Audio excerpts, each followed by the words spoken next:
नमस्कार भाइ बहिनीहरू। आज प्रबन्ध विधा अन्तर्गत जुन ग्रन्थचित्र शीर्षक छ त्यसको हामी त्यसभित्र रहेको पाठ्यवस्तु अर्थात् वर्णविन्यास, शब्दभण्डार अनि यसपछि प्रबन्ध वा निबन्ध रचना हामी पढ्न जाँदैछौँ र त्यसका निम्ति हामी तयार भएका छौँ। यो प्रतीक्षाको घडी सकिएको छ भाइ बहिनीहरू, तपाईहरु तयार हुनुहुन्छ होला।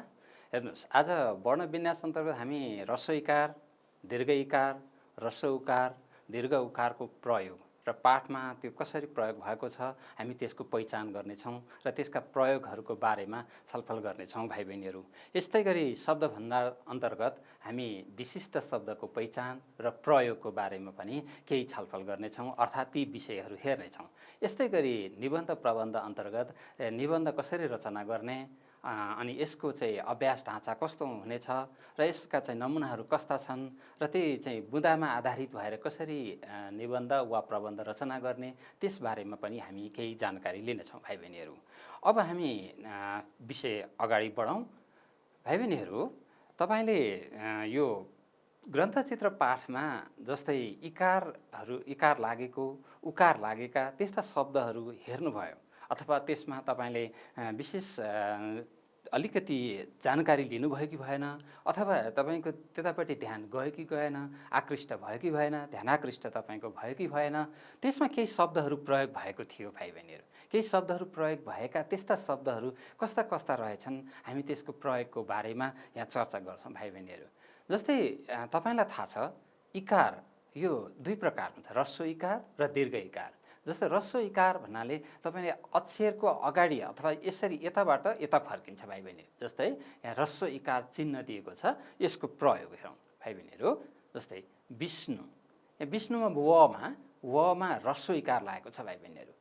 अनि इच्छा यो ह्रस्व इ छ, चिन्ता ह्रस्व इकार छ, शिक्षा सी चाहिँ ह्रस्व छ, शिर, अधिकार, राष्ट्रिय, लिखित, मन्दिर, सृष्टि, कृति, वृद्धि, कवि, उन्नति, यहाँ चाहिँ ह्रस्व इकारको प्रयोग भएका यस्ता केही शब्दहरू जुन हामीले यहाँ ह्रस्व इकार देख्यौँ अथवा अक्षरमा ह्रस्व इकार छ, अर्थात् यी शब्दहरू ह्रस्व इकार लागेका शब्दहरू हुन्। ती शब्दहरू हेऱ्यौँ भाइ बहिनीहरू। माथिका शब्दहरूमा ह्रस्व इ अर्थात् ह्रस्व इकार लागेका छन्, हामी त्यसमा प्रष्ट भयौँ। जस्तै इच्छा, चिन्ता, विष्णु, शिक्षा, शिर, यहाँ भएका शब्दहरूकै केही शब्दहरू यहाँ चयन गरिएका छन् भाइ बहिनीहरू। यी चाहिँ सुरुमा ह्रस्व इकार लागेका शब्दहरू हुन्। जस्तै हेर्नुहोस् त, इच्छामा इ चाहिँ ह्रस्व छ, चिन्तामा ची ह्रस्व छ, विष्णुमा बी ह्रस्व छ, तर यो शब्दको अगाडि नै लागेको छ अथवा आदि भागमा लागेको छ, अर्थात् सुरुमा लागेको छ। त्यसैले हामीले के बुझ्नु पर्यो भने सुरुमा ह्रस्व इकार लागेका शब्द हुँदा रहेछन् भाइ बहिनीहरू। हामीले सुरुमा ह्रस्व इकार लागेका शब्दहरू हेऱ्यौँ। यस्तै यहाँ दिएका माथि दिएका शब्दहरूमा जस्तै अधिकार, राष्ट्रिय, लिखित, मन्दिर, बीचमा ह्रस्व इकार लागेका शब्दहरू भाइ बहिनीहरू हेर्नुहोस् त। जस्तै अघि इच्छामा चाहिँ इ सुरुमा लागेको थियो, अधि गर्दा अधि अनि कार अधिकार, अधिकारमा चाहिँ अधि धी बीचमा लाग्यो। त्यस्तै राष्ट्रिय बीचमा ह्रस्व इकार, लिखित बीचमा छ हैन, इकार चाहिँ ह्रस्व इकार बीचमा छ, मन्दिर ह्रस्व इकार बीचमा छ। यसरी ह्रस्व इकार चाहिँ बीचमा पनि लाग्दो रहेछ भाइ बहिनीहरू। हामीले अर्को जान्नुपर्ने कुरो के रहेछ भने सृष्टि यो त ह्रस्व इकार अन्तिममा छ, कृति अन्तिममा छ, वृद्धि यो पनि अन्तिममा छ, कवि ह्रस्व इकार अन्तिममा लागेको छ, उन्नति अन्तिममा लागेको छ। यसरी अन्त्यमा ह्रस्व इकार लागेका शब्दहरू रहेछन् भाइ बहिनीहरू। यहाँ सुरुमा ह्रस्व इकार लागेका, बीचमा ह्रस्व इकार लागेका, अन्त्यमा ह्रस्व इकार लागेका, यसरी सुरु, बीच र अन्त्यमा तीनै ठाउँमा ह्रस्व इकार लाग्दो रहेछ भाइ बहिनीहरू। हामी यसबाट प्रष्ट हुन्छौँ कि ह्रस्व इकार लाग्ने शब्दहरू सुरुमा, बीचमा र अन्त्यमा हुँदो रहेछ र कस्तो कस्तो ठाउँमा यहाँ चाहिँ ह्रस्व इकार लागेको छ भन्ने कुरा भाइ बहिनीहरूले देख्नुभयो। यसरी शब्दको सुरुमा, बीचमा र अन्त्यमा ह्रस्व इकार लगाउन सकिन्छ। अब भाइ बहिनीहरूले पनि पठन गर्दा कुनै पनि पाठभित्र यस्ता शब्दहरू ह्रस्व इकार कुन अवस्थामा लाग्दो रहेछ, कस्ता शब्दहरूमा लाग्दो रहेछ भन्ने कुरा भाइ बहिनीहरूले मनन गर्नुपर्ने हुन्छ। है बहिनीहरू। अब हामी केही शब्दहरूमा कसरी दीर्घ इकार लाग्दो रहेछ भन्ने कुरा हेरौँ। जस्तै दीर्घ इकारको प्रयोग। दीर्घ इकार भन्ने बित्तिकै अघि ह्रस्व इकार चाहिँ यतापट्टिबाट प्रयोग भएको थियो, अब दीर्घ इकार चाहिँ यसरी प्रयोग हुन्छ। जस्तै यहाँ हेर्नुहोस् त, दीर्घ लेख्दा नै दीर्घ हुन्छ, दीमा चाहिँ इकार दीर्घ दिएको छ। हामी यसलाई चाहिँ मात्रा लागेको पनि भन्छौँ। जस्तै त्यहाँ मात्रामा चाहिँ दीर्घ इकार अथवा आकार अथवा उकार ती चाहिँ मात्रा हुन्। हामीले चाहिँ अहिले दीर्घ इकारको प्रयोग कसरी हुन्छ भनेर हेर्ने विचार गऱ्यौँ। अब हेर्नुहोस् त, जीव, जीव, कीर्ति, यहाँ दीर्घ पनि छ अनि कीर्तिमा चाहिँ दीर्घ पनि छ, ह्रस्व पनि छ। ईश्वर, यी दीर्घ। शीर्षक, सी दीर्घ, स चाहिँ दीर्घ छ।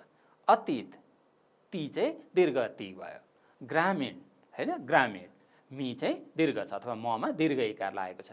प्राचीन, परीक्षा, प्रतीक, देवी, आज्ञाकारी, उपकारी, लक्ष्मी। अब हेर्नुहोस् त, यहाँ दीर्घ इकार लागेका केही शब्दहरूको सङ्कलन गरिएका छन्, ती शब्दहरू छन्। ती शब्दहरू कसरी बनेका रहेछन् अथवा त्यहाँ दीर्घ इकार कहाँ लाग्दो रहेछ भन्ने जानकारी लिनु अगाडि माथिका शब्दहरूमा दीर्घ इकारको प्रयोग भएको देखिन्छ भन्ने कुरा हामीले बोध गऱ्यौँ भाइ बहिनीहरू। अब दीर्घ इकारको प्रयोग पनि कहाँ हुँदो रहेछ। जस्तै हेर्नुहोस् त, जीव, कीर्ति, ईश्वर, शीर्षक, सुरुमा दीर्घ इकार लागेका शब्द। यी शब्दहरू चाहिँ सुरुमा दीर्घ इकार लागेका छन्। त्यसैले भाइ बहिनीहरू, जीव लेख्दा दीर्घ इकार लेख्नु पर्यो, दीर्घ इकार दिनु पर्यो जमा। कीर्ति लेख्दा की चाहिँ दीर्घ लेख्नु पर्यो। यदि हामीले ह्रस्व लेख्यौँ भने के हुन्छ, गलत अथवा अशुद्ध हुन्छ भाइ बहिनीहरू। शीर्षक, यो पनि दीर्घ लेख्नु पर्यो, शीर्षक लेख्दा ह्रस्व लेख्नु भएन। त्यसैले दीर्घ इकार दिनु पर्यो स लेख्दा। यहाँ चाहिँ तालव्य स अथवा मोटो स छ, यो सलाई चाहिँ हामी दीर्घ इकार दिन्छौँ। दीर्घ इकार दिएपछि यो शुद्ध हुन्छ भाइ बहिनीहरू। त्यसैले दीर्घ इकारको प्रयोग जीव, कीर्ति, ईश्वर, शीर्षक जस्ता शब्दहरू लेख्दा हामी दीर्घ इकार दिन्छौँ। यस्तै गरी अतीत, ग्रामीण, प्राचीन, परीक्षा, प्रतीक, यहाँ चाहिँ बीचमा दीर्घ इकार दिएको छ, शब्दको बीचमा। अब शब्दको सुरुमा दीर्घ इकार दिने शब्द भयो, यस अघिल्लोमा यहाँ हामीले यी देख्यौँ यी शब्दहरू। अब दोस्रोमा चाहिँ के छ, अतीत, ग्रामीण, प्राचीन, परीक्षा, प्रतीक जस्ता शब्दहरूमा चाहिँ बीचमा दीर्घ इकार दिएको छ। अर्थात् शब्दको बीचमा अतीत, ग्रामीण भन्दा मी दीर्घ गर्नु पर्यो, प्राचीन भन्दा चाहिँ दीर्घ गर्नु पर्यो, परीक्षा रमा दीर्घ इकार दिने, प्रतीक तमा दीर्घ इकार दियौँ। त्यसरी दियौँ भने यो चाहिँ शुद्ध हुनेछ भाइ बहिनीहरू। यसरी शब्दको सुरुमा र बीचमा दीर्घ इकार हुँदो रहेछ। अब यसपछि देवी, आज्ञाकारी, उपकारी, लक्ष्मी, यो अन्त्यमा दीर्घ इकार लागेका शब्दहरू। अब यहाँ देवी भन्दा अन्त्यमा दीर्घ इकार छ, आज्ञाकारी रि दीर्घ छ, उपकारी रि दीर्घ छ, लक्ष्मी लेख्दा हामीले आधा चाहिँ क्षेत्रज्ञको छ आधा छ भन्दैमा हामी ह्रस्व लेख्दैनौँ, दीर्घ दिनुपर्छ। त्यसैले अन्त्यमा दीर्घ इकार लागेका शब्दहरू हुन्। यसरी शब्दको सुरु, मध्य र अन्त्यमा दीर्घ इकारको प्रयोग गर्न सकिन्छ। यसैले दीर्घ इकार भाइ बहिनीहरूले थाहा पाउनु पर्यो कि अक्षरको अन्तिम अथवा पछाडिबाट अथवा दको यता दीर्घ दिनु पर्यो, ह्रस्व भयो भने अगाडिपट्टिबाट इकार दिनु पर्यो। त्यसैले यहाँ भएका प्रयुक्त सबै शब्दहरू के हुन् त, दीर्घ इकार लागेका शब्दहरू हुन्। तर यी माथि दिएका यी सबै दीर्घ इकार शब्दहरूमा चाहिँ के रहेछ, यसको छुट्टै नियम रहेछ। सुरुमा पनि दीर्घ इकार दिने शब्दहरू केही रहेछन्, बीचमा दीर्घ इकार दिने अथवा मध्यमा केही दीर्घ इकार दिने रहेछन्, जस्तै अतीत, ग्रामीण जस्ता शब्दहरू। अनि यस्तै गरी अन्त्यमा भने दीर्घ इकार दिने शब्दहरू रहेछन्, जस्तै देवी, आज्ञाकारी जस्ता शब्दहरू। त भाइ बहिनीहरू, हामीले ह्रस्व र दीर्घ इकार कहाँ दिने भन्ने प्रयोग हेऱ्यौँ। अब ह्रस्व उकार कहाँ दिने त, कस्तोमा प्रयोग गर्ने हेरौँ है त। भाइ बहिनीहरू, यस्तो उकारलाई ह्रस्व उकार भन्नु पर्यो। जस्तै तपाईँले अक्षरको तल यस्तो उकार दिनुभयो भने ह्रस्व उकार भनेर भन्छौँ। जस्तै हेर्नुहोस् त, पुरानो, पुरानो भन्दा पमा यो ह्रस्व उकार दिएको, ह्रस्व उकार चाहिँ यतापट्टि फर्केको हुन्छ भाइ बहिनी। जस्तै यहाँ चिन्ह दिएको छ कोष्टकभित्र, हेर्नु यस्तो उकारलाई हामी ह्रस्व उकार भन्छौँ। जस्तै पुरानो, दूर बस्दा, गुरु, यहाँ ह्रस्व छ नि गमा, बाटुलो, टु होइन, टु ह्रस्व छ, खुकुलो, अनुमान, अनुसार, खर्चालु, खर्चालु, भन्छु, धुरु, धुरु, खानु, पशु, भानु, शिशु, साधु। हेर्नुहोस् त, प्रत्येक शब्दमा यहाँ जति पनि शब्दहरू दिएका छन् ती सबै शब्दमा कम्तीमा पनि एउटा चाहिँ ह्रस्व उकार प्रयोग भएको छ, होइन त? प्रत्येकमा ह्रस्व उकार देख्छौँ नि हामी। पुरानो पमा, दूरवस्था दुमा, द अर्थात् गुरुको गमा, बाटुलो टमा। अब हरेक यहाँ कुनै पनि शब्दमा हामीले के देख्यौँ त? ह्रस्व उकार प्रयोग भएका शब्दहरू देख्यौँ। त्यसैले प्रत्येक शब्दमा लागेका यी ह्रस्व उकार कहाँ कहाँ प्रयोग हुँदो रहेछ अथवा यी चाहिँ ह्रस्व उकार हुन् भन्ने चिनिसकेपछि हामीले हेरौँ त, जस्तै माथिका शब्दहरूमा ह्रस्व उकारको प्रयोग भएको देखिन्छ भनेर हामीले यी कुरा जानिसकेपछि हामीले अर्को थाहा पाउनु पर्यो, कहाँ कहाँ लाग्छ त? पुरानो, दूरवस्था, गुरु, सुरुमा उकार लागेका शब्द। जस्तै नयाँ पुरानो भन्छौँ नि हामी, पुरानो लेख्दा ह्रस्व लेख्नुपर्ने रहेछ। दूरवस्था अथवा नराम्रो अवस्था, खराब अवस्था लेख्दा दूर यसरी हामीले, तर दूरदर्शन लेख्दा होइन, दूरसञ्चार लेख्दा होइन, तर दूरवस्था, त्यहाँ दूर भनेको नराम्रो अवस्थामा चाहिँ दूर ह्रस्व प्रयोग गर्नु पर्यो भाइ बहिनीहरू। गुरु, यसमा पनि गुरु लेख्दा पनि यहाँ चाहिँ ह्रस्व उकार प्रयोग भएको छ भाइ बहिनीहरू। अब यहाँ माथि प्रयोग भएका केही शब्दहरूबाट जस्तै बाटुलो, खुकुलो, अनुमान, अनुसार शब्द टिपिएका छन्। त्यस्ता शब्दहरू बीचमा उकार लागेका शब्द हुन् भाइ बहिनीहरू। जस्तै बाटुलो यहाँ चाहिँ ह्रस्व बीचमा छ, खुकुलो यहाँ सुरुमा पनि छ र बीचमा पनि छ, अनुमान ह्रस्व अनि त्यस अर्थात् ह्रस्व छ बीचमा छ, अनुसार ह्रस्व छ। जस्तै अनु लाग्यो भने तपाईँले ह्रस्व अनुमान, अनुसार, अनुहार लेख्दा चाहिँ ह्रस्व लेख्नु पर्यो। जस्तै नु चाहिँ बीचमा उकार लागेका शब्दहरू हुन् भाइ बहिनीहरू। यस्तै गरी हामी खर्चालु, भन्छु, धुरुधुरु, खानु, पशु, भानु, शिशु, साधु अन्त्यमा उकार लागेका शब्दहरू। यी चाहिँ यस्ता शब्दहरूमा अन्त्यमा छ। जस्तै हेर्नुहोस् त, खर्चालु भन्दा खर्चमा आलु प्रत्यय लागेर खर्चालु भयो, तर लु चाहिँ ह्रस्व लेख्नु पर्यो। भन्छु भन्दा भन अनि छु भन्छु भयो, छु चाहिँ ह्रस्व लेख्नु पर्यो। अर्थात् तपाईँले के गर्नु पर्यो भने बुझ्ने, हामीले यस शब्दलाई विग्रह अथवा टुक्र्याएर पनि हामी के प्रत्यय लागेको छ, यसको व्युत्पादन प्रक्रियाद्वारा बनेका शब्दहरू अर्थात् निर्मित शब्दहरू कसरी बन्दो रहेछ भनेर हामीले टुक्रा गरेर पनि हेर्न सक्दा रहेछौँ। जस्तै मैले भने नि, खर्चालु भन्दा खर्च अनि आलु प्रत्यय लाग्यो। त्यसै तपाईँले आलु प्रत्यय लागेका अरू पनि ह्रस्व लेख्न सक्नुहुन्छ।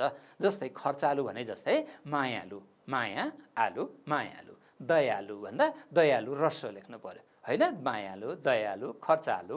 अब ईर्खालु अथवा ईर्ष्या लाग्छ, ईर्ष्यालु, यस्ता शब्दहरू तपाईँ ह्रस्व लेख्न सक्नुहुन्छ।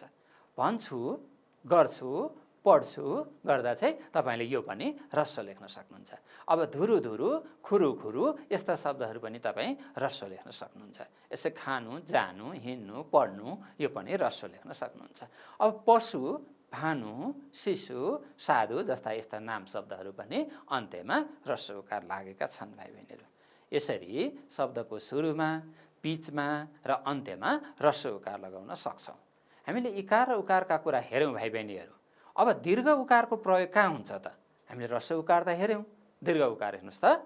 दूर, दूर, पूर्ण, पूर्व, सूक्ष्म, भूमिका, समूह, मुहुर्त, अपूर्ण, खाऊ, आउनु, पढु हो। यी छ पढौँ, होइन? पढौँ यस्ता शब्दहरू दीर्घ उकार प्रयोग हुन्छन् भाइ बहिनी। दीर्घ उकार चाहिँ यता फर्किन्छ। हेर्नुहोस् त, अघि ह्रस्व उकार चाहिँ उता जान्थ्यो। जस्तै यहाँ शब्द हेर्नुहोस् त, मुहुर्त शब्द, मुहुर्तमा यो चाहिँ ह्रस्व उकार भयो, यो दीर्घ उकार भयो। भाइ बहिनीहरूले चिनिसक्नु भएकै छ, होइन? अब झुक्किनु भएन। ह्रस्व उकार यता फर्किन्छ अथवा यता जान्छ अनि दीर्घ चाहिँ उता फर्किन्छ। तर हाम्रो उद्देश्य चाहिँ यो दीर्घ उकार भएका शब्दहरू कस्ता हुन्छन् र कस्ता कस्ता ठाउँमा यिनको चाहिँ प्रयोग हुन्छ भन्ने हामीले जान्नुपर्छ भाइ बहिनीहरू। त्यसैले दूर, जस्तै अघि दूरवस्था भन्दा चाहिँ ह्रस्व थियो, अब जस्तै दूरसञ्चार, अब त्यसै दूरगामी अथवा यहाँ चाहिँ अब दूर अलिक टाढाको भन्ने बुझाउन चाहिँ हामी दीर्घ दूर प्रयोग गर्छौँ। पूर्ण, पूर्व, सूक्ष्म यसमा चाहिँ दीर्घ उकार छ भाइ बहिनीहरू। भूमिका, भूमि लेख्दा, भूमिका लेख्दा हामी दीर्घ लेख्छौँ। अब समूह दीर्घ लेख्छौँ। मुहुर्त यो ह्रस्व अनि दीर्घ लेख्छौँ। अपूर्ण, पूर्ण दीर्घ लेख्छौँ अनि अपूर्ण पनि दीर्घ लेख्छौँ। हेर्नु त, पूर्ण दीर्घ छ अनि अपूर्ण दीर्घ छ। त्यसै गरी खाऊ, हामीले यस्ता शब्दहरू चाहिँ खाऊ, आउनु, जानु, पढ्नु भनेर आदेश दियो भने हामी त्यसलाई दीर्घ लेख्छौँ भाइ बहिनीहरू। अब यी शब्दहरू चाहिँ दीर्घ उकार लागेका छन् भनेर हामीले थाहा पाउनु पर्यो। सबैमा दीर्घ उकार लागेका छन्। माथिका शब्दहरूमा दीर्घ उकार लागेका छन्। अब सुरुमा दीर्घ उकार लागेका शब्दहरू के रहेछन् हामी यी समूहबाट सङ्कलन गर्न सक्छौँ भाइ बहिनीहरू। जस्तै दूर, पूर्ण, पूर्व, सूक्ष्म, भूमिका। हेर्नुहोस् त यहाँ दूरमा दु दीर्घ छ, पूर्णमा पनि पु दीर्घ छ, पूर्व पमा चाहिँ दीर्घ उकार लागेको छ, सूक्ष्म लेख्दा पनि हामी स चाहिँ दीर्घ उकार दिनु पर्यो समा। यसपछि भूमिका लेख्दा पनि यसमा दीर्घ उकार सुरुमा दिनु पर्यो। यसरी सुरुमा दीर्घ इकार लागेका शब्दहरू हुँदा रहेछन् भाइ बहिनीहरू। अब हामी जाउँ अर्को, जस्तै समूह, मुहुर्त, अपूर्ण। बीचमा दीर्घ उकार लागेका शब्दहरू रहेछन् भाइ बहिनीहरू यी। जस्तै समूह भन्दा बीचमा दीर्घ उकार छ, मुहुर्तमा पनि बीचमा उकार छ, अपूर्णमा पनि बीचमा उकार छ। यसरी सुरुमा दीर्घ उकार भएका केही शब्दहरूको सङ्कलन यहाँ भएको रहेछ। अनि यसपछि बीचमा दीर्घ उकार भएका शब्दहरू पनि रहेछन्। अरू पनि हेरौँ है त। खाऊ, आउनु, पढौँ, हो, यी चाहिँ अन्त्यमा दीर्घ उकार लागेका शब्दहरू। हामीले के थाहा पायौँ भने सुरुमा शब्दको सुरुमा, बीचमा र अन्त्यमा दीर्घ उकार लाग्दो रहेछ। तर कस्ता कस्ता शब्दमा सुरुमा लाग्छ, कस्ता शब्दमा बीचमा लाग्छ र कस्ता शब्दमा चाहिँ अन्त्यमा दीर्घ उकार लाग्दो रहेछ भन्ने कुरा शब्दहरू सङ्कलन गरेपछि मात्रै हामीले थाहा पायौँ। यसरी शब्दका सुरु, बीच र अन्त्यमा दीर्घ उकार लागेको पाइँदो रहेछ भनेर हामीले ज्ञान लियौँ भाइ बहिनीहरू। अब हामी जाउँ यको प्रयोग कसरी गरिँदो रहेछ।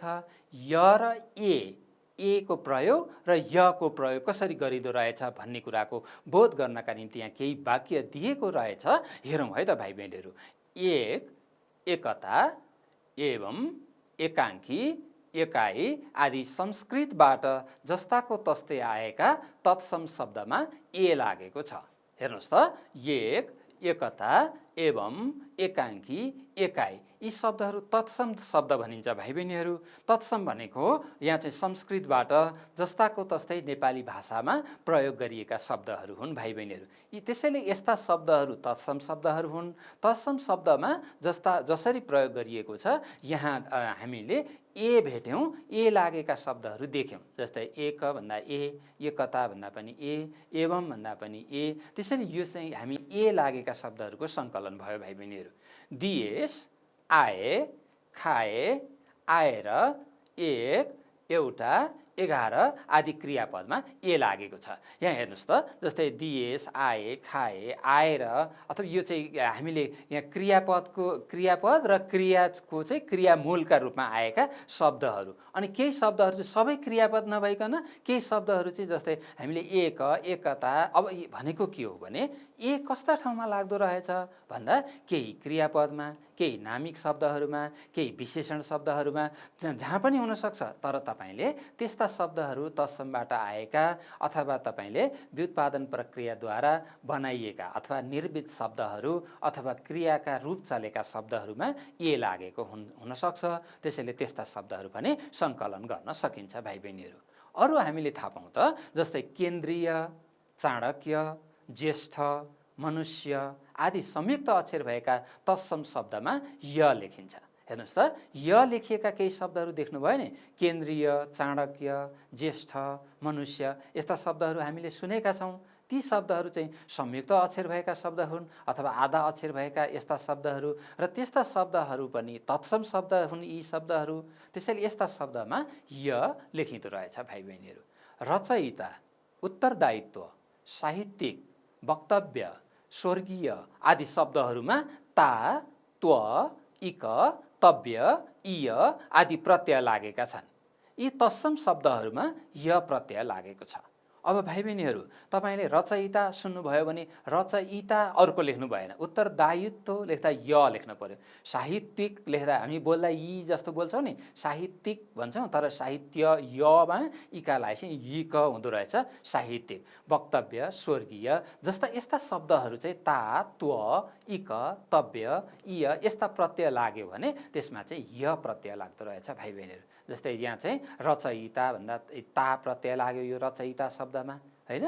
त्वमा चाहिँ जस्तै उत्तरदायित्व शब्द, यसरी ता, त्व, इक, तव्य, इय लाग्यो। जस्तै तपाईँले कर्तव्य शब्द सुन्नुभएको छ, हैन? वक्तव्य शब्द सुन्नुभएको छ, मन्तव्य भन्ने शब्द सुन्नुभएको छ। यस्ता तव्य प्रत्यय लाग्यो, इय प्रत्यय लाग्यो भने जस्तै मानवीय, दानवीय, राष्ट्रिय भन्दा य बोल्छौँ नि हामी, य पनि बोल्छौँ, लेख्दा पनि इय हुन्छ। यस्ता इय प्रत्यय लाग्यो भने पनि हामी य प्रत्ययको प्रयोग गर्छौँ भाइ बहिनीहरू। यी चाहिँ य लागेका शब्दहरू। यसरी य र एक वर्णको प्रयोग गर्न सकिन्छ।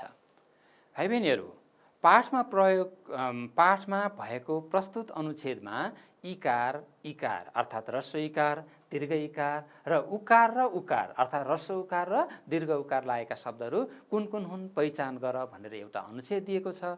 यो अनुच्छेदभित्र यस्ता शब्दहरू के रहेछन् त हेर्नुहोस् त। जस्तै यहाँ इकार लागेका शब्दहरू, तपाईँलाई यहाँ ह्रस्व इकार लागेका शब्दहरू यहाँ छनौट गरिएको छ। यहाँबाट प्राचीन, यो दीर्घ छ, त्यसैले दीर्घ इकारमा लेख्ने। अनि त्यसपछि कालमा इकार छैन, कागजमा छैन, आविष्कार यहाँ ह्रस्व इकार छ, त्यसैले आविष्कार यहाँ लेख्नु पर्यो। त्यसैले यहाँ जस्तै नभएको हुनाले, हुनाले ह्रस्व छ, त्यसैले हामीले ह्रस्व उकार लागेका शब्दहरूमा लेख्न सक्छौँ। यहाँ थप्न सक्छौँ, सबै यसमा लेखिएको छैन भाइ बहिनीहरू। तपाईँले यसमा खोज्दै यहाँ राख्न सक्नुहुन्छ। यहाँ भएका केही शब्दहरू यहाँ टिपोट गरिएको छ नमुनाका लागि। तपाईँले यहाँ भोजपत्र भन्दा इकार उकार छैन नि, भन्दा छैन। जस्तै रुखको बोक्रा छ हो, यस्ता बोक्रालाई, लामो भन्दा बोक्रालाई भन्दा लाईमा छ नि, होइन, लेकाली भन्दा लीमा छ नि। यस्ता शब्दहरू तपाईँले क्रमैसँग खोजेर यहाँ चाहिँ कोठाभित्र अथवा सम्बन्धित तालिकाभित्र तपाईँले प्रस्तुत गर्न सक्नुहुन्छ। जस्तै हेर्नुहोस् त, आविष्कार, ग्रन्थचित्र, पारिन्छ, इन्च, जति, चौडाइ, 20, लम्बाइ जस्ता शब्दहरूमा चाहिँ के छ, ह्रस्व इकारको प्रयोग भएको छ। अनि दीर्घ इकार प्राचीन, गरी, तीन, लेकाली यस्ता शब्दहरू दीर्घ इकार छ। अनि उकार लागेका शब्दहरू पनि तपाईँले यहाँ खोज्न सक्नुहुन्छ। सबै खोजेर टिप्नुहोस् भन्यो भने सबै खोज्नु पर्यो। 5वटा टिप्नुहोस् भने 5वटा टिप्नु पर्यो, 2वटा टिप्नुहोस् भने 2वटा, एउटा टिप्नुहोस् भने एउटा टिप्नु पर्यो। जस्तै यहाँ एउटा दिएको छ, क्रमैसँग अरू खोज्न सक्नुहुन्छ। यसरी भाइ बहिनीहरूले पाठमा भएका शब्दहरू सङ्कलन गर्ने एउटा नमुना प्रस्तुत गरिएको हो यो भाइ बहिनीहरू। अब पाठमा प्रयोग भएका केही उकार, ह्रस्व उकार, दीर्घ उकार, इकार र दीर्घ इकार अर्थात् ह्रस्व इकार र दीर्घ इकार लागेका केही शब्दहरूको हामी अरू थप पहिचान गरौँ भाइ बहिनीहरू। ल हेर्नुहोस् त, ह्रस्व इकार लागेका चित्र, प्रकृति, आविष्कार, सिर्जना, मानिस, सजीव अथवा दीर्घ इकारमा सजीव, प्राचीन, कापी, भित्री, रङ्गीन, वर्णविन्यास अन्तर्गत उकार लागेका उपहार, युग, मुहार, अनुमान, वस्तु। अनि दीर्घ उकार लागेकामा आफू, सूक्ष्म, मूल्य, मूर्ति, भूमि हो। यस्ता शब्दहरू यी पाठमा छन् भाइ बहिनीहरू। पाठबाट केही शब्द मैले यहाँ टिपेको छु, त्यस्तै भाइ बहिनीहरूले पनि अरू थप शब्दहरू टिप्न सक्नुहुन्छ। अब वर्णविन्यास भने के रहेछ त?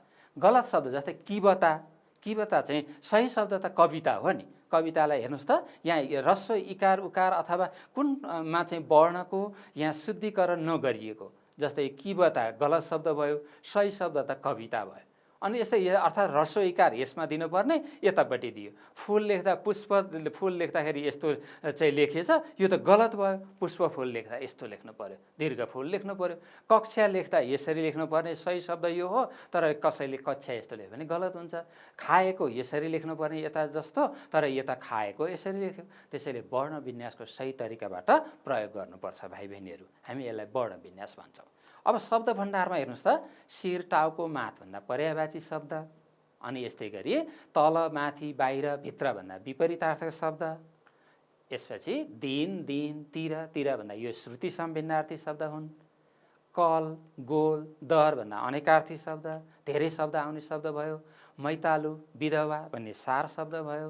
हामी यो छुट्टा छुट्टै विषय हामी पछिल्ला कक्षाहरूमा पढ्छौँ भाइ बहिनीहरू। अब जस्तै कलकल, टहटह, झमझम भन्दा अनुकरणात्मक शब्दहरू। अब यस्तै खेलौना, चाचा, बिरालोलाई सुरी भनिने यस्ता शब्द बाल शब्द भए। कालो अक्षर भैँसी बराबर भन्दा उखान भयो। यस्तै गरी नाक जानु, नाक काट्नु, टुक्का भयो। यस्तै गरी गद्य, शिलालेख, दीक्षान्त, अध्यादेश, विशेष वा विशिष्ट शब्द। अब भाइ बहिनीहरूले के थाहा पाउनुभयो भने गद्य, शिलालेख, दीक्षान्त, अध्यादेश, ताम्रपत्र जस्ता विशेष वा विशिष्ट शब्द हो। हामी आज यो विशेष वा विशिष्ट शब्दको बारेमा पनि केही ज्ञान लिन्छौँ भाइ बहिनीहरू। भाषाका विशिष्ट क्षेत्रमा प्रयोग हुने शब्दलाई विशेष शब्द वा विशिष्ट शब्द भनिन्छ। विशेष शब्द अन्तर्गत प्राविधिक, पारिभाषिक, पर्यायवाची, उखान, टुक्का आदि पर्दछन् जुन हामीले भर्खर हेऱ्यौँ। विशेष शब्दहरूले आफ्नो क्षेत्रका भाषालाई गहकिलो बनाउन र भनाइलाई प्रभावकारी पार्न विशिष्ट भूमिका खेल्दछन्। त्यसैले यस्ता शब्दलाई विशेष वा विशिष्ट शब्द भनिएको हो। जस्तै ताम्रपत्र, तामाका पातामा लेखिएको लेख, शिलालेख, ढुङ्गामा कुँदेर लेखिएको लेख। माथि दिएका शब्दहरू संस्कृति एवं इतिहाससँग सम्बन्धित छन्, त्यसैले यी विशेष शब्दहरू हुन्। जस्तै हामीले ग्रन्थचित्र पाठ भर्खरै सक्यौँ, त्यो पाठमा प्रयुक्त केही विशेष शब्दहरू हेरौँ त। जस्तै ग्रन्थचित्र, आविष्कार, वास्तुकला, पौवाचित्र, ललितकला, छापाखाना, रेखाचित्र, ताडपत्र, भोजपत्र, प्रज्ञापारमिता, पञ्चबुद्ध, चतुस्तारा, वज्रसत्तु, शालिग्राम आदि। अब त्यस्ता शब्दहरू चाहिँ के त विशिष्ट शब्दहरू हुन्। जस्तै केही शब्दहरू ग्रन्थचित्र, वास्तुकला जुन भर्खर हामीले पढ्यौँ, यसका अर्थहरू जस्तै हेर्नुहोस् न, वास्तुकलामा घर, दरबार, देवालय आदि निर्माण गर्ने शैली विशेष कला भनेर हामीले यस अगाडि पढिसकेका छौँ। यसको प्रयोग वाक्यमा हेर्नुहोस् त, नेपालको इतिहासमा वास्तुकलाको विकास मल्लकालमा उत्कर्षको बिन्दुमा पुगेकाले यस समयलाई स्वर्णकाल मानिन्छ भनेर वाक्यमा प्रयोग गर्न सक्यौँ। त्यस्तै शालिग्राम पनि हामीले प्रयोग गरिसकेकै हौँ। अर्थ भाइ बहिनीहरूले बोध गरिसक्नु भएको छ। हिन्दू धर्मावलम्बीहरू घर घरमा शालिग्रामको पूजा गर्नुपर्ने मान्यता राख्दछन्। तपाईँले शालिग्रामको प्रयोग यसरी वाक्यमा गर्न सक्नुहुन्छ भाइ बहिनीहरू। यसरी विशेष खालका शब्दहरूको अर्थ तपाईँले बोध गर्नुभयो भने वाक्यमा पनि प्रयोग गर्न सक्नुहुन्छ भाइ बहिनीहरू। अब तपाईलाई वर्णविन्यास भनेको के हो भन्ने कुराको जानकारी भयो। जस्तै हेर्नुहोस् त, वर्णविन्यास वर्णको व्यवस्थित रखाइ हो। यसलाई अक्षर विन्यास, हिज्जे वा वर्तनी पनि भनिन्छ। वर्णविन्यासभित्र वर्ण, अक्षर, मात्रा, लेख्य चिन्ह, पद सङ्गति आदि पर्दछन् भाइ बहिनीहरू। त्यसैले आज हामीले वर्णविन्यासको बारेमा विशेष जानकारी राख्यौँ। अब बनाएको, मुख्य रहिआएको, पाएको, समेटिएका, एक विषय डुबाएको, नृत्य एक अनि विषय डुबाएको, नृत्य, सुकाएर, आएर, भएर जस्ता यहाँ केही शब्दहरू दिएका छन् भाइ बहिनीहरू। यसमा एकरूपता छ। हेर्नुहोस् त, विषय, छाया भन्ने शब्दहरूमा सबैमा य प्रयोग भएका शब्दहरू छन्, कोहीमा भने कोहीमा ए प्रयोग भएका शब्दहरू छन्।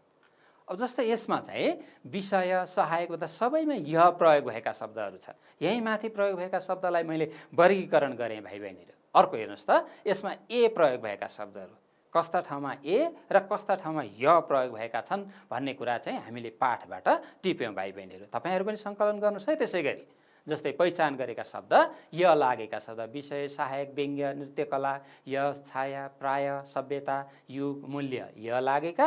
सुकाएर, रहिआएको, खोजिएका, बनाएको, पाएको, समेटिएको, आएर, कोरिएको, डुबाएर, एक, यी चाहिँ के हुन् त ए लागेका शब्दहरू भाइ बहिनीहरू।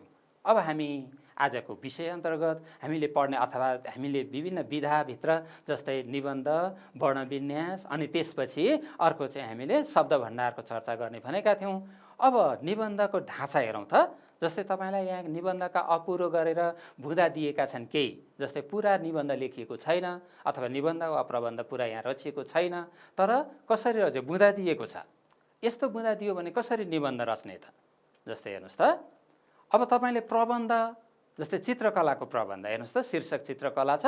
हामीले यस अगाडि ग्रन्थचित्र पढ्यौँ, तर यहाँ चित्रकलाको एउटा प्रबन्ध लेखिएको रहेछ। पहिलो अनुच्छेद छ। जस्तै पहिलो अनुच्छेदमा ललित कलाका विविध रूपहरूमध्ये चित्रकला महत्त्वपूर्ण कला हो, चित्रकलाको इतिहास निकै पुरानो छ भनेर यसरी सुरु गर्दै लेख्यो। दोस्रो अनुच्छेदमा चित्रकलालाई परम्परागत र आधुनिक गरी दुई भागमा विभाजन गर्न सकिन्छ भनेर चित्रकलाको विभाजन अनि यसपछि कस्तो कस्तो ठाउँमा चित्रकला बनाइन्छ भनेर प्रयोग गरेको देखिन्छ। अब यसपछि अर्को त्यही चित्रकलाको अर्को अनुच्छेदमा यस्तै चित्रमा सामाजिक, आर्थिक आदि विविध पक्षलाई पनि समेट्न प्रयत्न गरिएको पाइन्छ भनेर अघिको जुन बुँदा दिएको थियो ती बुँदालाई पूर्ण रूपमा वाक्यमा समेटिएको छ भाइ बहिनीहरू। त्यसैले यसरी तपाईँले निबन्ध अथवा प्रबन्ध रचना गर्न सक्नुहुन्छ। दिएको बुँदाको आधारमा तपाईँ जस्तै यहाँ हेर्नुहोस् त, एउटा वाक्य, चित्र बनाउँदा विषयानुसारको रङको संयोजन गरिन्छ, कागज, भित्ता, मूर्ति आदिमा बनाइने यस्ता चित्रहरूमा भनेर यसरी तपाईँले पूर्ण रूपमा वाक्यको निर्माण गर्नुपर्छ भाइ बहिनीहरू। र र तपाईँले यसरी निबन्ध रचना गरिसकेपछि अन्तिममा निष्कर्ष दिनुपर्छ भाइ बहिनीहरू। निष्कर्षको अनुच्छेदमा यो चित्रकला भनेको के हो, यसले के काम गरेको छ, जस्तै हेर्नुहोस् त, यसको व्यवसायको अन्तिममा यसको व्यवसायको प्रवर्धनले स्वदेश तथा विदेशमा समेत प्रसिद्धि कमाउँदै गएको देखिन्छ। यसले नेपाली मौलिक कलाको प्रतिष्ठा बढाउने काम समेत गरेको छ भनेर यसको महत्त्वपूर्ण कुराहरूलाई चाहिँ यसमा समेटिएको छ अथवा निचोडमा आएको छ भाइ बहिनीहरू। यो मैले तपाईलाई निबन्धको अथवा प्रबन्धको एउटा नमुना प्रस्तुत गरेँ भाइ बहिनीहरू। अब तपाईले निबन्ध चाहिँ कस्तो के रहेछ त, निमा बन्ध लागेर निबन्ध बनेको रहेछ भाइ बहिनी, अथवा प्रमा बन्ध थपिएर अथवा बन्ध शब्दमा प्र उपसर्ग लाग्यो, बन्धमा नि उपसर्ग लाग्यो र निबन्ध अथवा प्रबन्ध शब्द यसरी बन्यो भाइ बहिनीहरू। बन्ध शब्दमा नि लागेमा निबन्ध र प्र लागेमा प्रबन्ध शब्द निर्माण हुन्छ। स्वतन्त्र भाव वा विचारलाई क्रमबद्ध रूपमा राम्ररी बाँधिएर लेखिएको गद्य रचना नै प्रबन्ध वा निबन्ध हो। तपाईले अघि नमुना हेर्नुभयो, निबन्धमा विषय, शैली र भाव हुन्छ भाइ बहिनीहरू। विषयवस्तुको सहज र स्वाभाविक वर्णन गरिएका निबन्धका वर्णनात्मक, विवरणात्मक, वैयक्तिक अथवा व्यक्तिगत रूपमा त्यस्ता कुनै व्यक्तिको वर्णन गरिएका निबन्ध पनि हुन्छन्, अनि भावात्मक, विचारात्मक आदि प्रकारका निबन्धहरू हुन्छन् भाइ बहिनीहरू। निबन्धको संरचना गर्दा जस्तै निबन्धको आदि भाग हुन्छ जसमा भूमिका, पृष्ठभूमि, परिचय लेखिन्छ, अघि हामी पहिलो अनुच्छेदमा त्यो लेख्यौँ। यस्तै गरी निबन्धको मध्य भाग हुन्छ, यसमा विस्तार, प्रसार, विकास, विश्लेषण, खण्डन, मण्डन र धारणा प्रस्तुत गरिन्छ। त्यस्तै गरी निबन्धको अन्त्य भाग हुन्छ भाइ बहिनी, जहाँ चाहिँ समापन, निष्कर्ष अनि विचारको निचोड पनि प्रस्तुत गरिन्छ। अब निबन्ध लेख्दा के कुरामा ध्यान दिनुपर्छ त, जस्तै निबन्ध रचना गर्दा बुँदाहरू दिएका छैनन् भने कुन विषयमा के लेख्ने भनेर यकिन गर्ने, बुँदामा आधारित भएर निबन्ध लेख्नुपर्ने भए विषयवस्तुको मनन गर्ने, निबन्धको आदि भागमा परिचय, मध्य भागमा विस्तार र विकास तथा अन्त्य भागमा निष्कर्ष वा विचारको निचोड प्रस्तुत गर्ने। त्यसपछि विषयवस्तुको प्रसङ्ग बदलिने भएमा अनुच्छेद परिवर्तन गर्ने, जथाभावी अनुच्छेद परिवर्तन गर्नुपर्ने हुँदैन र अनुच्छेदको सम्बद्धता पनि मिलाउनुपर्छ। सम्बद्धता भनेको एउटा अनुच्छेदसँग अर्को अनुच्छेदको कुरा मिल्ने अथवा त्यो प्रसङ्ग मिल्ने खालको हुनुपर्छ, तर फरक किसिमको मिल्ने। जस्तै निबन्ध लेख्दा समय व्यवस्थापनमा पनि ध्यान दिने। भाइ बहिनीहरू, कति समय छ त्यो समयअनुसार पनि निबन्ध लेख्न सकिन्छ। सत्य तथ्य नबङ्ग्याउने वा भावनामा बहेर विषयभन्दा बाहिर नबहकिने। जुन शीर्षक लेखिएको छ, जस्तै ग्रन्थचित्र छ भने तपाईँले अरू मिथिला चित्रकलाको मात्रै वर्णन गर्नु भएन, होइन? जस्तै हामीले ग्रन्थचित्र पढ्यौँ नि, त्यस्तै चित्रकला पढेपछि अन्य कलाको काष्ठकला अथवा प्रस्तर कलाको वर्णन गर्नु भएन, त्यसको अति बढी चाहिँ वर्णन गर्नु चाहिँ हुँदैन अथवा भावनामा बहनु हुँदैन भाइ बहिनीहरू। यसरी निबन्ध वा प्रबन्ध हामी रचना गर्न सक्छौँ।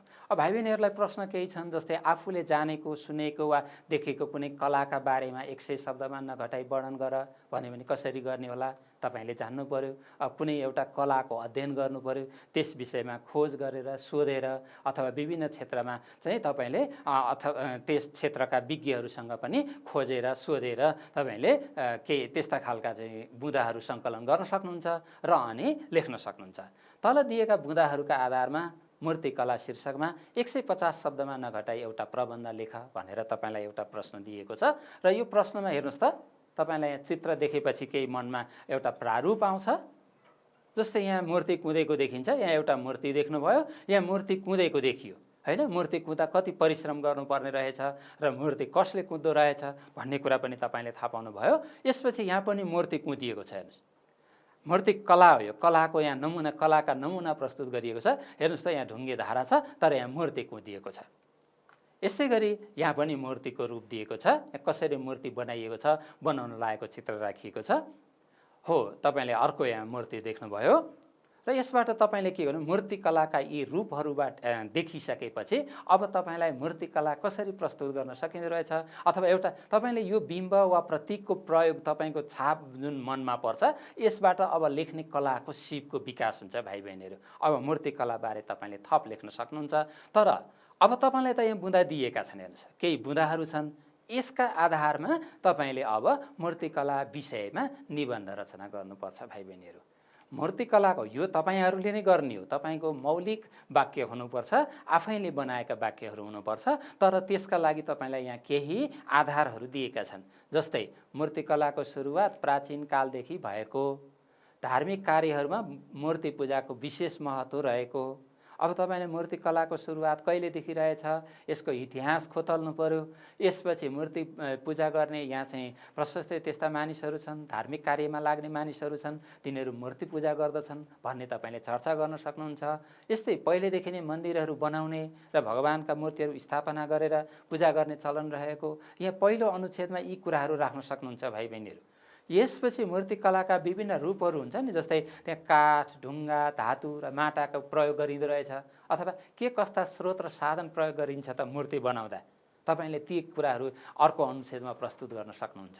त्यस्तै मूर्तिहरू बनाउँदा धार्मिक विधि विधानअनुसार कुँदेर बनाइने होइन। मूर्ति त अघि ढुङ्गामा मूर्ति बनाइएको जुन चित्र देखेका थियौँ नि हामीले, त्यो चित्र देखिसकेपछि अब यी चित्रहरू पनि बनाइन्छ भनेर पनि तपाईँले प्रयोग गर्न सक्नुहुन्छ। यस्तै गरी मूर्तिहरू बनाउन मेसिन, विद्युतीय औजार, रबर, मैन, धातु आदिको प्रयोग गरिने। मूर्ति बनाउँदा देवतालाई वयस्क, कोमल, आकर्षक, सुन्दर शरीर, कम वस्त्र, शिरमा मुकुट, गरगहना आदि लगाइएको बनाउने भनेर यसरी त्यो एउटा बनाउने शैलीको चर्चा गर्न सक्नुहुन्छ।